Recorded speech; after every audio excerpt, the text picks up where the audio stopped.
नमस्कृत्य नरं चैव नरोत्तमं देवीं सरस्वतीं व्यासं ततो जयमुदीरयेत्। मूकं करोति वाचालं पङ्गुं लङ्घयति गिरिं यत्कृपातमहं वन्दे परमानन्दमाधवम्।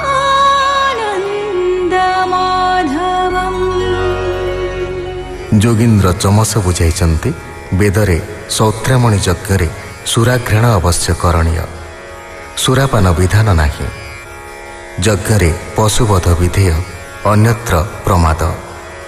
पुत्रार्थे नारी संगम श्रेय, रथि सुख पाई वर्जनीय। ଏହି ପ୍ରସଙ୍ଗରେ ସେ ଆହୁରି କହିଛନ୍ତି, ଭଗବତ ବିମୁଖ ବ୍ୟକ୍ତିମାନେ କଷ୍ଟରେ ଅର୍ଜିତ ନିଜର ଗୃହ, ପୁତ୍ର, ବନ୍ଧୁବାନ୍ଧବ ତଥା ଧନ ଓ ସମୃଦ୍ଧି ଅନିଚ୍ଛା ସତ୍ତ୍ୱେ ପରିତ୍ୟାଗ କରି ମୃତ୍ୟୁ ପରେ ନରକରେ ପଡ଼ିଥାନ୍ତି। যজ্ঞে পুজিলে ভগবান, যে যজ্ঞে বিষ্ণু দর্শন, সে বিষ্ণু যজ্ঞ কৃষ্ণ গর্ভ জয়ন্ত পুণি সর্বদেব। যে উরুক্রম বৃষা কপি পুরুকায় এ নাম জপি, দ্বাপর যুগে শ্যাম বর্ণ পীত বসন পরিধান, নিজ আয়ুধ ধরি করে শ্রীবৎস কৌস্তুভৌরে। এ আদি লক্ষণে লক্ষিত অশেষ ভুবনে পূজিত, কামকু নিন্দে কলেবর সম্পদ রাজ রাজেশ্বর। সে রূপ দেখি মুনি জনে পূজন্তি মন্ত্র যন্ত্র ধ্যানে, সে সর্বদেব ময় হরি হেমন্ত নামে স্তুতি করে। শ্রী বাসুদেব নমস্তুতে, শঙ্কর শণ বলি তোতে।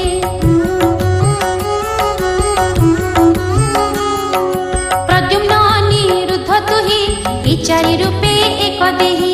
নমস্তে প্রভু জগন্নাথ, চার শরীর এ জগত। তু বিশ্বময় বিশ্বপতি, মহাপুরুষ সর্বগতি। দ্বাপর যুগে ଏହି মতে কৃষ্ণକୁ পূজନ୍ତି জগতে। যে অবাজে মন্ত ভাবই তাକୁ তে মন্ত সুখ দেই।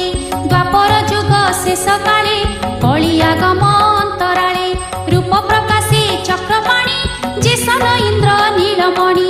কৃষ্ণ মূরতি ভগবান কেবল নাম সংকীর্তন, কৃষ্ণর রূপ গুণ যেতে ধ্যানে নিরূপে শুদ্ধ চিতে।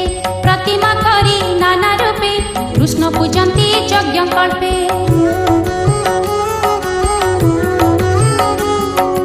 অঙ্গ উপাঙ্গ অস্ত্র যেতে বিষ্ণুর পার্শ্বদ সহিতে, সকল পূজি সাবধানে স্তুতি করন্তি এ বচনে। হে মহাপুরুষ মুকুন্দ বন্ধু তো চরণারবিন্দ, মুনি করন্তি চারে ধ্যান হরই পরা ভগবান। অভীষ্ট ফল কামধেনু তীর্থ নিবাস যা চরণু, ভব বিরঞ্চি যাকু নিত্যে স্তুতি করন্তি অবিরতে।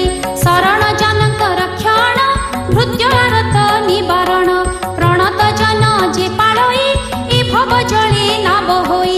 যে রাজলক্ষ্মী দেবগণে ধ্যানে বাঞ্ছন্তি যা চরণে, মর্তে মনুষ্য দেহ ধরি কি তাহা পারে দূর করে।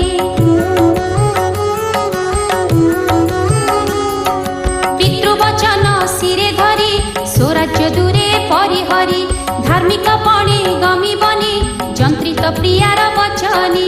ধাইলে মায়া মৃগ অর্থে বন গহন ঘোর পথে, সে পাদে মোর নমস্কার ধ্যানে খণ্ডই তম ঘোর। যুগকু যুগ ଏହି মতে পরমানন্দ এ জগতে, ধরণী মধ্যে অবতরে ভ্রমই নানা রূপ ধরি। সে রূপ পূজি নর নারী মায়া সংসারু জান্তি তরি। সে পুনি পণ্ডিত বোলাই গুণজ্ঞ সর্ব সারগ্রাহী। সকল শাস্ত্র অনুমানে নির্মল চিত্তে মহাজনে, বেদ বিচারে ব্রহ্মভাগ बोलंती धन्य कलि जुग। ब्राह्मण आदि चारि वर्णे कृष्णर नाम संकीर्तने मुखे उच्चारी नीति नीति अशेष पापु निस्तरंती। कଳି कलुष दुष्ट चित्ते गृह कषण अविरते नाम कीर्तने जेबे थांती संसारे नाही तांको भ्रांति। परम लाभ एथि नाही कृष्ण भक्ति हृदय लई प्रजाए सत्य जुग आदि भविष्य कथा को संपादी चित्ते कल्पन्ति अनुरागे आम्भे जन्मिबु कଳି जुगे से जुगे नाम संकीर्तन करी तरिबे सर्वजन ताहांक मध्य आम्भे थाई तुंडे गोविंद नाम गाई भकत मुखु कृष्ण शुणी तरिबु भव तरंगिणी गोविंद चरणारविंद स्वादु सुगंध मकरंद मन भ्रमरे करी पान जे अवा थिबे साधु जन ताहांक संगे मित्र पणे सेविबु कृष्णर चरणे हेमंत चित्ते करी आशा कଳି की करंती प्रशंसा कଳି रे विष्णु परायण कोई करिबे नाम मान द्राविड़ देशरे अनेक जन्मिबे हरिभक्त लोक जे देशे नदी ताम्रपर्णी जे कृत माला पयस्वनी कावेरी पुण्या महानदी प्राची तीर्थादि छन्ति भेदी ताहांक जल करी पान निर्मल हेब तांक मन लबे निमिषे क्षणे लेसे जे अवा थिबे जेउ देशे कृष्णर नाम उच्चे गाई रोम पुलक तनु बही नयनु बहे अश्रु जल लभिबे कोटि तीर्थ फल ए बड़ लाभ ए जगते कृष्ण भजन नाना मते निरते सुखे उच्चारिबे अशेष पापु निस्तरिबे मुखे गुणिबे कृष्ण नाम श्रवण मात्रे अभिराम स्मरण करी हृदय मध्ये जन्म मरण बंध छेदे नारद उवाच हेमंते नव मुनि गणे राजा को चाही जणे जणे कहिले भागवत धर्म जे रूपे कृष्ण सेवा कर्म शुणी सानंद दंडधारी रोम पुलके तनु घारी नयनु अश्रु जल झरे निर्मल बाह्य अभ्यंतरे मुनि चरणे पूजिला आनंदे नयन बुझिला तक्षणे सभा विद्यमाने मुनि चलिले अंतर्धाने जे धर्म कही गले मुनि निमित्त हृदय रे घेनी भावी होइले भवु पार एबे हो सुण जदुबीर तू एबे ही धर्म करी अंते लभिबु नर हरि धन्य जादव तो जीवन जाहार पुत्र भगवान लभिलु पूर्व तप फले एणु तो जस मही तले विख्यात तिनी भुवन रे जे जस गाई प्राणी तरे